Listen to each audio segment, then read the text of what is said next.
આજે આપણે બનાવીશું દિવાળી અને દશેરાના તહેવાર માટે જલેબી।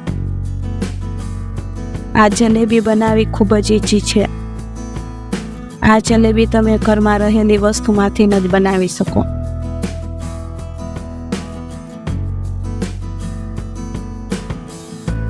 ચાલો હવે શરૂ કરીએ આજની રેસીપી।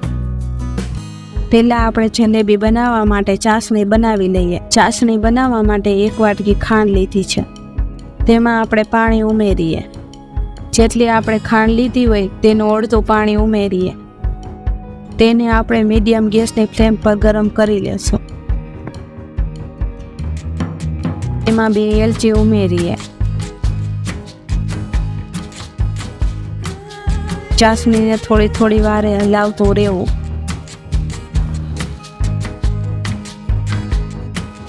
તો હવે ખાંડ બધી ઓગળી ગઈ છે, તેમાં ચપટી ઓરેન્જ કલર પલાળીને નાખી દેશું।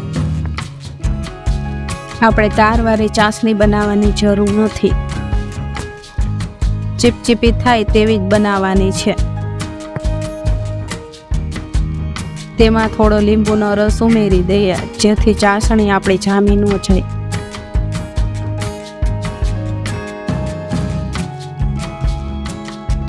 જલેબી બનાવવા માટે ચાસણી તૈયાર થઈ ગઈ છે। હવે આપણે જલેબી બનાવવા માટે બેટર તૈયાર કરી લઈએ। બેટર બનાવવા માટે 1 વાટકી આપણે મેંદાનો લોટ લીધો છે, તેમાં થોડો ઓરેન્જ કલર પલાળીને નાખી દઈએ। તેમાં જરૂરિયાત પ્રમાણે થોડું પાણી નાખીને બેટર બનાવી લઈએ।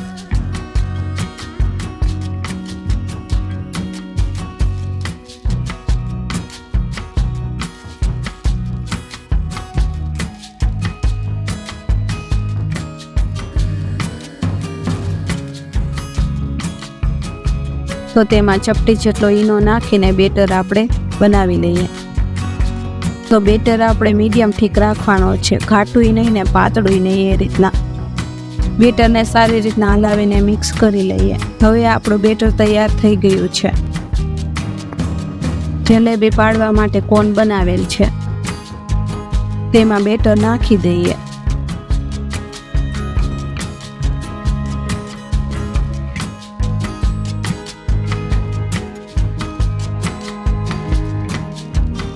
તેનો ઉપરનો ખુલ્લો ભાગ હોય એને લબડથી આ રીતના પેક કરી લઈએ।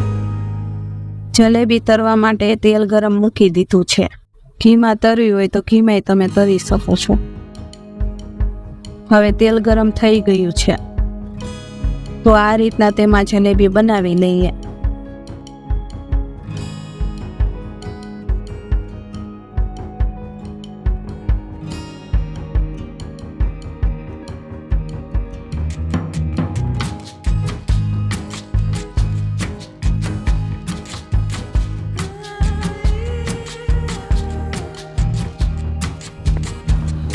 જલેબી બનાવતા વખતે તેલ મીડિયમ ગરમ રાખો।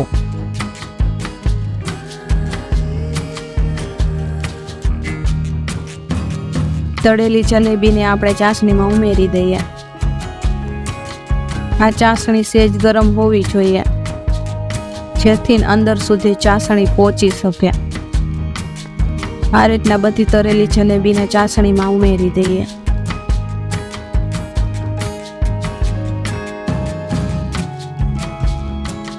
એકદમ ક્રિસ્પી અને રસેલી જલેબી તૈયાર છે।